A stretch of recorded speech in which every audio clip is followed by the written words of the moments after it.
மக்கட்பேறு பாகம் 2. குறள் எண் 66.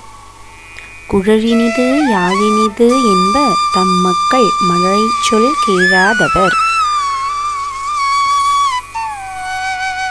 குறள் விளக்கம். குழலின் இசையையும் யாழின் இசையையும் பெருமையாக பேசுவார்கள். யாரென்றால் தாம் பெற்ற பிள்ளையின் மழலை சொற்களை கேட்டு அதன் இனிமையை உணராதவர்கள். குறள் எண் 67. தந்தை மகற்காற்றும் நன்றி அவையத்து முந்தி இருப்பச் செயல்.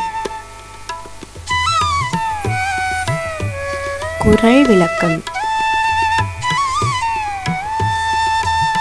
தந்தை தன் மகனுக்கு செய்யத்தக்க நல்ல உதவி யாதெனில் கற்றவர் கூட்டத்தில் தன் மகன் முந்தி இருக்கும்படியாக அவனை கல்வியில் மேம்படச் செய்து வளரச் செய்தல் ஆகும். குறள் எண் 68. தம்மின் தம் மக்கள் அறிவுடைமை மாநிலத்து மண்ணுயிர்க்கெல்லாம் இனிது.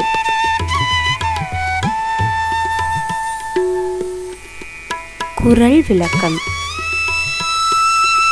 தம் மக்களின் கல்வி அறிவானது தமக்கு இன்பத்தையும் பயனையும் அளிப்பதை விட உலக உயிர்களுக்கெல்லாம் இன்பத்தையும் பயனையும் அளிப்பதே சிறந்த கல்வியாகும்.